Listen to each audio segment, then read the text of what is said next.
할렐루야.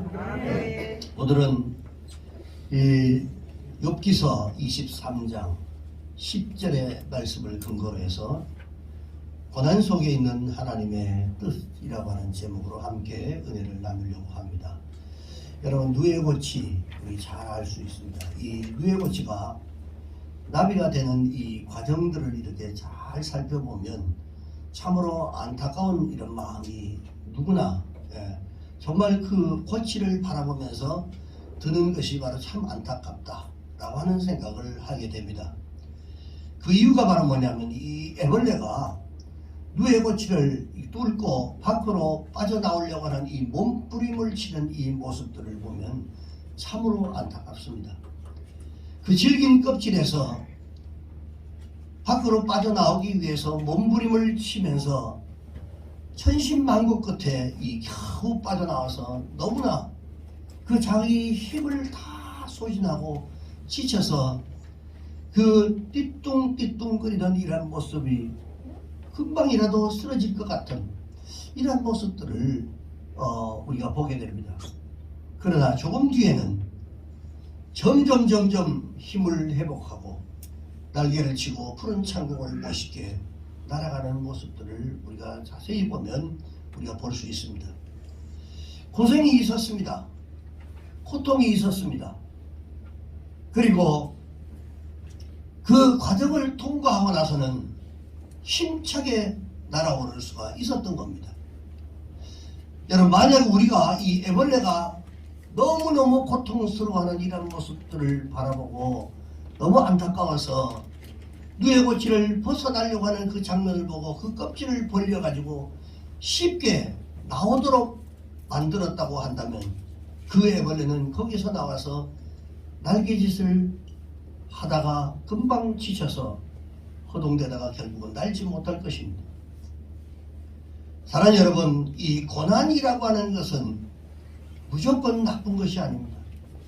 어려움들이 찾아오는 것, 고통 이런 것들이 결코 나쁜 것이 아닙니다. 고통에는, 그 고난에는 깊은 하나님의 뜻이 담겨져 있다라고 하는 것입니다. 우리가 어려움 속에 고난 속에서 이 하나님의 뜻이 무엇인가를 하나님이 이 고난을 통해서, 이 어려움을 통해서, 이 고통스러운 이 시간들을 통해서 하나님이 어떤 뜻을 가지고 계시는가를 발견할 수 있는 여러분 되시기를 주의 이름으로 축원합니다. 무언가를 이루기 위해서는 고통이라고 하는 이 과정은 여러분 필수적으로 통과해야만 하는 것입니다. 뭔가 우리가 누리기 위해서, 잡기 위해서, 그리고 가지기 위해서는 반드시 그 대가를 지불하는 어려움들, 고통이 반드시 있다는 것입니다. 근데 그 고통을 통해서 하나님의 뜻을 우리가 깨달아야 합니다. 그냥 고통을 고통으로만 느끼고 끝나버리면 결국은 그것은 고통일 뿐입니다. 그러나 그 안에서 하나님의 뜻을 발견하면 그는 정말 축복의 사람, 행복의 사람이 될 수 있습니다. 자, 그렇다면 왜 우리 인간은 이 고통의 과정이 왜 꼭 있어야만 하는가라고 하는 것입니다. 그것은 첫 번째, 사람은 누구나 다시 태어나야 되기 때문에 그렇습니다. 사람은 이 땅에 태어난 이런 본성, 원래 우리의 본성 그대로 있으면서는 절대로 사람답게 살 수가 없습니다. 왜? 인간은 본성이 자기 뜻대로 하려고 하는 이 본성이 있기 때문에 그렇습니다.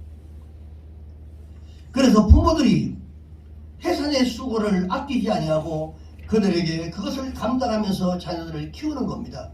그런데 어린아이들은 자기 멋대로 하려고, 자기 뜻대로 하려고 합니다. 인간이 그렇습니다. 그래서 부모는 자꾸 이렇게 해라, 저렇게 해야 된다라고 그렇게 가르쳐주면서 이것이 몸에 뵐 때까지 끊임없이 잔소리하고 그리고 교육을 시키는 겁니다. 왜냐하면 인간은 태어난 그대로 두면 인간으로서의 진짜 모습으로 살아갈 수 없기 때문에 그것을 부모들이 알기 때문에 그렇습니다. 요한복음 3장 3절에 보니까 하나님이 말씀하시기를 뭐냐, 사람이 거듭나지 아니하면이라고 하는 말씀이 있습니다. 사람이 거듭나지 아니하면, 즉 다시 태어나지 아니하면 하나님 나라를 볼 수가 없다라고 말씀합니다. 여러분, 사람은 반드시 다시 태어나야 됩니다. 자, 이것을 위해서 하나님께서 위대한 사건이 있게 했는데, 그 사건이 바로 십자가의 사건입니다. 그리고 하나님께서 예수를 이 땅에 보내시고 그 고통과 그 고난의 과정들을 대신 짊어지시도록 만드셨던 겁니다. 사랑하는 여러분, 주님이 당하신 이 고난의 고통을 통해서 온 인류의 구원에 놀라운 역사가 일어나게 된 것입니다. 죄는 그 대가가 반드시 따라오게 되어 있습니다. 형벌과 심판이 반드시 따라옵니다. 자, 이것을 인간 스스로는 도저히 감당할 길이 없기 때문에 이 아픔과 고통을 감수하고 주님이 그 대가를 치르셨기에 우리가 새롭게 될 수가 있게 된 것입니다. 그러므로 예수를 믿은 후에 여러분, 우리의 삶 또한 다시 태어나기 위해서 고통이 필요하다는 사실들을 우리에게 말씀해 주고 있는 겁니다. 사랑하는 여러분, 성경에는 이 다윗이라고 하는 하나님의 종이 있습니다. 그런데 그 어린 목동 시절에 자신이 지키던 그 양을 이리와 호랑이와 곰, 이런 공격으로부터 구출하기 위해서 고통했던 그 고난의 시기가 이 다윗에게 있었어요. 이스라엘 백성들이 사울은 천천히요 다윗은 만만이라고 할 만큼 이 다윗이 왕이 되기 전에 이 사울 왕이 사위였던 이 다윗 왕이 이 다윗을 시기하고 질투해서 죽이려고 그렇게 따라다녔습니다. 다윗이 아무리 생각해도 잘못한 것이 없는데 하나님 왜 내게 이런 고통을 주십니까? 라고 그런 생각을 왜 인간이 안 하겠어요? 우리가 뭐 특별히 잘못한 것이 있어서 그런 고통이 우리에게 찾아옵니까? 그렇지 않습니다. 다윗이 광야를 헤매며 동굴 속에서 홀로 밤을 지새면서 먹을 것이 없어서 몸부림치는 이러한 시간도 있었고요. 방황하고 목숨을 건지기 위해서 이리저리 도망가면서 그가 한 가지 터득한 게 있었어요. 배운 것이 뭐냐면 하나님만 의지하자. 하나님만 의지해야 된다. 세상 사람들을 도대체 의지할 수가 없다. 하나님만이 나를 구원해 주실 분이고 나를 이 고통스러운 어려움 속에 나를 벗어나게 만들 수 있는 분은 오직 하나님밖에 없다는 사실. 그래서 사람을 의지하지 아니하고 사회 환경을 의지하지 아니하고 하나님을 의지하자. 그 하나님만 의지하자라고 하는 것이었습니다. 따라하십시다. 하나님만 의지하십시다. 하나님만 의지합시다. 할렐루야. 그가 그 고통 속에서 하나님만을 의지하는 이 법을 배우게 된 겁니다. 고통과 고난과 어려움 속에 있을 때 하나님만 의지해야 한다는 이 사실. 사랑하는 여러분, 어려움이 있을 때 하나님을 의지하는 법을 배우시기 바랍니다. 힘들고 어려움에도 불구하고 하나님을 믿는 사람 모든 것이 하나님으로부터 온다는 사실을, 이 공급된다는 사실들을 우리가 지식적으로 알면서도 그 하나님만을 의지하는 법을 배우지를 않고 있습니다. 더 어려우면 더 하나님 앞에 매달려야죠. 할렐루야. 그때부터 하나님께서 그를 높이기 시작하셨어요. 내가 이제는 하나님 앞에만 하나님만 의지하자. 하나님께 직면하자. 자, 이것을 터득했고 그것을 알기 시작하면서 그때부터 하나님께 매달리기 시작했더니 하나님이 그때부터 그를 높이기로 작정을 하신 것입니다. 그리고 이스라엘의 왕이 되게 해주셨습니다. 하나님만을 의지할 수 있는, 그 하나님만을 의지할 줄 아는 왕이 드디어 탄생한 것입니다. 일기 어린 목동에서 하나님만을 의지하는 이스라엘 왕으로 거듭나기 위해서는 그 광야의 고통이 필요했던 것입니다. 여러분, 부라고 하는 것은 하루아침에 이루어지는 것이 아닙니다. 그 과정들이 있습니다. 모세를 보면 출애굽기를 보면서 이 애굽에 430년 동안 노예 생활을 통해 그는 이스라엘 백성들의 그 기록이 보면 그들이 너무나 고통스러워할 때 하나님께서 모세를 보내가지고 기적과 능력으로 이스라엘 백성들을 구원해냅니다. 그리고 그들에게 희망을 줍니다. 너희는 젖과 꿀이 흐르는 그 가나안 땅으로 가라. 이렇게 축복합니다. 자, 이것은 이스라엘 백성들에게 주어진 축복이었습니다. 그런데 하나님께서는 그 길로 바로 인도하지 않으셨어요. 광야라고 하는 길, 그 광야를 걷게 하셨어요. 왜 그들에게 있는 이 노예 근성을 벗겨내야 하기 때문에 그렇습니다. 여러분, 잘못된 습관을 가지고 그것을 고치기 위해서 새롭게 만들어야만 복받는 백성으로 바꿔놔야 되기 때문에 그렇습니다. 생각이 바뀌어야 되는 것입니다. 하나님, 우리의 믿음이 바뀌어야 되는 겁니다. 그 상태로 믿음이 없는 상태에서 세상을 의지하고 살아가는 그 상태에서 하나님이 축복하시면 하나님이 주셨다는 것을 까마득하게 잊어버리고 자기가 잘해서 자기가 열심히 해서 하나님이 복을 주셨다라고 생각합니다. 여러분, 하나님께서 우리에게 축복하시기 위해서는 우리가 하나님을 바라볼 수 있도록 만드는 겁니다. 그리고 힘들 때 하나님을 바라보시기 바랍니다.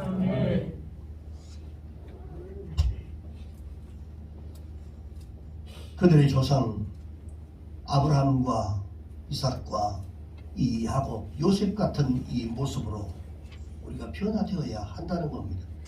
사랑하는 여러분, 벗어져야 할 것을 벗겨내야만 하나님의 축복이 비로소 우리에게 찾아옵니다. 그들이 젖과 꿀이 흐르는 땅으로 가는 것이 기정사실이었습니다. 하나님이 가라고 명령하셨기 때문에 그 약속의 땅 가나안 땅을 가는 것은 기정사실이었어요. 그런데 고통의 과정과 신의 산에서의 말씀 훈련을 통해서 노예 근성을 뿌리채 뽑아버리고 하나님의 백성다운 이러한 모습으로 바꾸어 놓고자 했던 것입니다. 그 고통을 올바로 받아들이고 바뀌어진 사람들은 젖과 꿀이 흐르는 땅을 다 소유했습니다. 바뀌지 않았던 사람, 생각이 바뀌지 않고 여전히 불평하고 원망하고 하나님을 조롱했던 자들은 그 광야에서 젖과 꿀이 흐르는 땅, 규정사실로 그 속에 들어가도록 약속이 되어 있었지만 다 광야에서 다 죽었습니다. 변화되지 않고 계속 불평하고 원망하고 내가 왜 이런 고통이 있느냐고 불평했던 사람들은 광야에서 다 죽고 말았습니다. 이 비밀을 깨닫는 자가 복이 있는 것입니다. 사랑하는 여러분, 오늘 말씀 듣다가 이 비밀을 여러분 깨닫기를 주의 이름으로 축원합니다. 야, 내가 뭔가 자꾸 막히고 내가 정말 안 되고 뭔가 고통스러운 이런 일들이 있는 것, 다시 한번 내 신앙을 돌아보고 하나님을 직면하고 하나님만 바라봐야 되겠구나. 이것이 바로 복받는 길이라고 하는 것입니다. 그 고통을 올바로 받아들이고 바뀌어진 사람들은 젖과 꿀이 흐르는 가나안 땅을 소유하게 되었습니다. 사랑하는 여러분, 여러분의 삶의 고난의 삶, 때로는 살아가다 보면 고통의 삶이 분명히 있을 수 있습니다. 그 고난과 고통에는 하나님의 섭리가 있고 그리고 하나님의 깊은 뜻이 있다는 사실들을 꼭 기억하시기를 바랍니다. 신앙생활하면서 이거 놓치면 안 됩니다. 어려움이 있을 때 하나님을 바라보는 그 훈련으로 여러분 바뀌어져야 돼요. 그래야만 하나님의 축복이 비로소 찾아오게 되는 것입니다. 이것은 다시 태어나라고 하는 하나님의 메시지인 것을 믿으시기 바랍니다. 고난을 축복으로 바꾸기 위해서는 이전의 삶에서 다시 태어나서 조금씩 때로는 변화되면서 아픔도 있겠지만, 그러나 그 아픔이 있더라도 이것을 이겨나가면 결국에는 축복된 삶으로 그 인생이 바뀌게 되어 있는 것입니다. 닭이 알을 낳을 때도, 인간이 새 생명을 탄생할 때도 고통이 없이는 그것이 불가능합니다. 좋은 일이 있기 위해서는 반드시 그 대가를 지불해야 할 줄로 믿습니다. 한 사람의, 여러분, 운동선수가 태어나기까지가 힘들고 고통스러운 이 반복훈련, 땀과 눈물의 수많은 그 세월들을 거쳐야 했습니다. 스키드 요번에 스키 선수들 이렇게 보니까요, 그 훈련하는 장면들이 잠깐 나왔는데 보니까 그 밧줄 사람이 붙잡고 그 여자들인데도 이 허리에 묶어가지고 그냥 그 사람을 체격 잃은 그 코치들의 그 몸을 끌고 가야 돼. 거의 쓰러지기 일보 직전까지 그 몸을 흔들어 가지고 끌고 가더라고. 그러면서 다리에 훈련을 하고 그 땀을 흘리는 겁니다.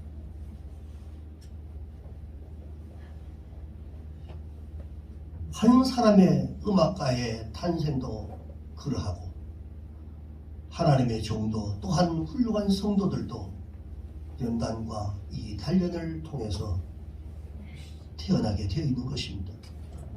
신앙 훈련이 안 돼 있으면요, 다시 절대로 안 태어납니다. 여전히 똑같은 모습으로 평생을 그런 신앙생활로 살아가다가 끝나고 마는 것입니다. 크고 견고한 그릇이 되기 위해서는 연단의 과정이 반드시 있다는 사실들을 여러분 꼭 기억하시기를 주의 이름으로 축원합니다. 그리고 여러분, 잠시의 연단이라고 하는 것은 순금같이 크고 견고한 그릇으로 여러분 찾아온다는 사실들을 여러분 꼭 기억하시기를 주의 이름으로 축원합니다. 사랑하는 여러분, 오늘 우리에게 주신 하나님의 음성을 여러분들이 꼭 기억하시기 바랍니다. 주님이 당하신 이 고통, 고난을 통해서 하나님께서 우리에게 주시는 그 은혜, 그 사랑, 그 기적 같은 그 일들, 이것을 오늘 우리에게 말씀하시고 있는 것입니다. 오늘 사랑하는 여러분, 우리에게 하나님께서 주시는 하나님의 은혜들 여러분 꼭 기억하시기를 주의 이름으로 축원합니다. 하나님께서 오늘도 우리에게 주시려고 하는 새로운 은혜, 이 은혜를 여러분들이 꼭 여러분 받아 누리시기를 주의 이름으로 축원합니다. 두 번째는 우리에게 왜 고통의 과정이 필요한가? 그것은 연단을 통해서 크고 견고한 그릇이 될 수 있기 때문에 그렇습니다. 여러분, 어떤 이 절망적인 이런 상황 가운데서도 하나님께서는 저거 좀 꺼주시죠. 기타 좀 꺼주세요. 어떤 철광석이라 할지라도 있는 그대로는 절대로 사용할 수가 없습니다. 그것을 용광로에 넣고 불에 달구어서 녹인 다음에 그리고 불순물을 제거하고 순수한 것만 모을 때에 순도 높은 철이 나오게 되어 있습니다. 다 그런 과정을 거칩니다. 오늘 본문 여기서 23장 10절에 보니까 그러나 내가 가는 길을 그가 아시다니, 그가 나를 단련하신 후에는 내가 순금같이 되어서 나오리라. 우리의 인생이 그냥 태어나서 적당히 살다가 죽는 그런 인생이 아닙니다. 저는 부쩍 요즘 그런 생각을 더 많이 합니다. 그냥 이렇게 목회하다가 이렇게 끝날 그런 이런 종이 아니다. 스스로 저를 다시 돌이키고 다시 새롭게 도전받고 끊임없이 이런 도전 속에서 이전의 영광을 다시 찾기 위해서 몸부림칩니다. 이것이 변화되기 위한 하나의 꿈틀거림이죠. 하나님이 이러한 모습들을 통해서 반드시 변화시켜 주실 줄 믿습니다. 여러분들 마찬가지입니다. 하나님께서 단련하시는 이 단련을 통해서 하나님의 뜻이 뭔가를 여러분들이 깨달으시고, 그리고 그것을 통해서 다시 한번 우리의 신앙을 재정립하는 그런 기회가 될 수 있기를 주의 이름으로 축원합니다. 여러분, 우리가 이 땅에 태어난 이유가 있습니다. 우리 한 사람 한 사람은 어떤 사명이 있습니다. 어떤 사람은 사업가로, 어떤 사람은 어려운 사람들을 돕는 사람으로, 어떤 사람들은 선교사로, 목사로, 지도자로 하나님께서 예비한 그 길을 다 가게 되어 있습니다. 그러나 누구에게도 예외 없이 하나님께서는 여러분들을 축복의 길로 가도록 예정되어 있다는 사실들을 여러분 잊지 않기를 주의 이름으로 축원합니다. 그 축복을 누리기 위해서는 하나님께서는 마치 이스라엘 백성들에게 약속의 땅 가나안 땅을 예비해 놓으시고 광야를 걷게 하시면서 그 어려운 과정들을 걷게 하시면서 너희의 근성을 버리게 하고 축복의 주인의 모습으로 바꾸게 하기 위해서 우리의 삶도 어렵고 힘든 그 과정들을 통해서 나를 내려놓고, 그리고 세상을 의지하던 나를 하나님을 의지하도록 만드는 이러한 과정들을 겪게 만드시는데, 우리가 이때 빨리 하나님의 그 뜻이 무엇인가를 깨달아 알아야 된단 말이에요. 우리를 축복의 사람이 되게 하시려면 축복의 그릇이 되어야 하기 때문에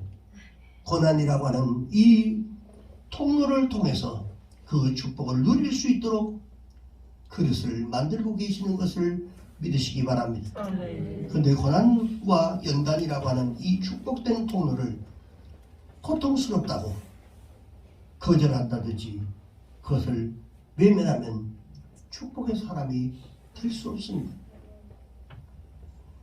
하나님께서 우리에게 부여해 주신 그리스도인이라고 하는 이 타이틀을 스스로 가치 없이 여러분 생각하면 그것은 축복을 누릴 수가 없습니다. 하나님의 복을 통해서 우리에게 주려고 하시는데 내 자신이 그 축복을 스스로 버리는 이러한 잘못은 우리가 저지르고 있지 않는가를 다시 한번 돌아봐야 할 줄로 믿습니다. 자유를 주시려고 하는데도, 축복을 주시려고 하는데도 그 자유를, 그 축복을 거부하는 이런 삶이 때로는 우리의 삶 가운데 있습니다. 사랑하는 여러분, 오늘 우리에게 주시려고 하는 하나님의 뜻을 여러분 꼭 다시 한번 기억하고, 하나님께서 오늘 우리에게 주시려고 했던 그 은혜를, 그 축복을 받아 누리는 여러분 되시기를 주의 이름으로 축원합니다. 결국은 내게 오는 이 고통, 내가 당하고 있는 이 고통을 통해서 하나님께서 내게 무엇을 요구하시느냐가 하는 이 깊은 뜻을 발견하는 여러분 되시기를 주의 이름으로 축원합니다. 그 고통 속에서 하나님의 뜻을 발견한다면 더 좋은 것들을 얻을 수가 있게 됩니다. 사랑하는 여러분, 변화받기 위해서, 그리고 우리가 하나님의 축복을 받기 위해서 받아 누려야 할 것이 무엇입니까? 오늘 우리에게 주시는 하나님의 음성을 여러분 듣는 그런 시간이 되시기를 주의 이름으로 축원합니다. 한 가지 예화만 드리고 말씀을 마무리하도록 하겠습니다. 록펠러 이야기입니다. 록펠러는 미국의 석유 재벌이었습니다. 자선 사업가요, 부를 누렸던 사람입니다. 그는 좋은 환경에서 태어나지도 못했어요. 홀로 어머니, 고등교육도 받지 못했던 사람이었습니다. 하지만 전문적인 지식이 없어도 경제의 흐름을 정확히 읽어낼 뿐만 아니라 이 사람은 미래를 거의 정확히 예측하던 이러한 예지력이 있었고요. 뛰어난 인수합병, 이것을 통해서, 그리고 이 회사가 망하는 회사고 다시 세워야 된다는 이런 것들을 정확하게 봤던 사람. 그래서 인수합병을 통해서 이 세계 제1의 부호로 자리까지 올라갔던 사람이었습니다. 그의 재산은 돈으로 환산할 수 없는 엄청난 그런 부를 가지고 있었습니다. 전 세계적으로 11조를 가장 많이 내는 사람, 이 록펠러라고 말합니다. 그가 그렇게 위대했던 크리스찬 사업가로 크는 데는 그 아들을 향한 어머니의 훈련이 있었습니다. 그 어머니는 죽으면서까지 10가지 이 유언을 남겼는데, 여러분 록펠러의 신앙 지침 10가지, 여러분 구체적인 것은 저 바깥에 프린트를 제가 해놨기 때문에 여러분 보시면서 필요하면 쓰시기 바랍니다. 저는 큰 타이틀만 했고 거기에 대한 부수적인 설명은 저 바깥에 프린트에 있습니다. 자, 우리 한번 다 같이 한번 읽어봅시다. 이 록펠러가, 이 어린 록펠러를, 그리고 잠자면서 어렸을 때 그 어머니의 무릎 위에 눕혀놓고 머리를 쓰다듬으면서, 야, 너는 세계 제일의 부호가 되고, 그리고 믿음 있는 사람이 되고 11조를 제일 많이 드리는 사람이 되라고 말하면서 그 아들에게 기도하면서 그 아이를 키우면서 마지막 세상을 떠날 때 10가지 지침을 정해, 너는 이것만 꼭 지켜라. 자, 우리 읽어봅시다. 시작. 하나님을 친아버지로 이상으로 섬겨라. 목사님을 하나님 다음으로 섬겨라. 주일 예배는 본 교회에서 드려라. 오른쪽 주머니는 항상 11조 주머니로 하라. 아무도 연수로 만들지 말라. 아침에 목표를 세우고 기도하라. 잠자리에 들기 전 하루를 반성하고 기도하라. 아침에는 꼭 하나님의 말씀을 읽어라. 남을 도울 수 있으면 힘껏 도우라. 예배 시간에 항상 앞에 앉아라. 이 10가지입니다. 왜 하나님을 친아버지 이상으로 섬기라고 하냐면, 아버지가 생계를 위해서 필요한 모든 것들을 공급해 주시지만 더 중요한 공급자가 바로 하나님이라고 하는 사실을 그가 알았기 때문에 그렇습니다. 사랑하는 여러분, 오늘 우리에게 주시는 이 하나님의 음성이, 오늘 이 록펠러의 신앙 지침 10가지 가운데도 하나님은 우리에게 오늘 주시고자 하는 메시지가 있습니다. 너는 주일 성수하고, 그리고 항상 본교회를 지키고, 그리고 예배를 빠지지 말고 기도하라고 하는 이런 그 부탁을 했습니다. 너는 물질이 생기면 제일 먼저 11조를 드려라. 크리스천으로서의 지켜야 될 이 10가지를 그는 실천 10계명을 만들어서 그 규범이 몸에 뵐 때까지 끊임없이 계속 전해 주었다고 합니다. 나는 죽지만 너는 이것을 꼭 지켜라. 록펠러 그가 한 일은 평생 한 일이 다른 일이 아니었습니다. 무던히 이 10가지 계명을 지키기 위해서 노력한 일밖에 없었습니다. 이것을 지키기 위해서 자신에게 찾아오는 작은 이익과 이러한 부, 이런 것들을 다 물리치고, 그리고 오직 그 어머니가 신앙으로 남겨줬던 바로 이 유산을 지키기 위해서 몸부림쳤어요. 그가 크게 성공을 했을 때 그 기자가 성공의 비결을 과연 무엇입니까? 라고 물었어요. 물었더니 대답이 이런 대답은, 나는 그냥 어머니가 남겨줬던 이 10가지 이렇게 살려고 노력한 것밖에 없었고 하나님께서 도와주셨습니다 라고 그렇게 대답했어요. 하나님이 도와주셔야 가능한 것입니다. 할렐루야. 그래서 고통이라고 하는 그냥 고통이 아닙니다. 여러분, 고통에는 반드시 하나님의 깊은 뜻이 있다는 이 사실들을 여러분 꼭 기억하시기 바라고요. 그리고 하나님께서 오늘 내게 오는 그 고통을 통해서, 내가 당하고 있는 그 고통 속에서 하나님의 깊으신 뜻이 무엇인가를 우리가 찾아내야 하는 것입니다. 변화받기 위해서 기도하고 노력하시기를 주의 이름으로 축원합니다. 믿음의 삶을 회복하기 위해서 여러분 더 기도하시기 바랍니다. 불평하지 마시기 바랍니다. 고통 후에 오는 하나님의 힘을 여러분이 공급받아서 축복된 삶을 사시기를 주의 이름으로 축원합니다. 현재 주어진 것에 감사하고, 그리고 자신의 인생을 성실하게 만들어 가면 하나님께서 풍성한 것들로 반드시 채워주실 줄로 믿습니다. 오늘 성찬을 대하기 전에 주님 내게 편하게 해 주시옵소서.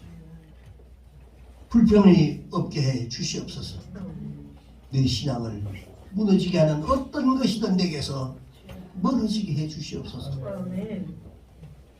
하나님께서 여러분들에게 이 기도를 하나님 앞에 올려드리면 하나님께서 여러분의 사모하는 심령 가운데 성령으로 찾아오셔서 여러분 그렇게 만들어 주실 줄 믿습니다. 오늘 주님 내가 다시 태어나고 싶습니다.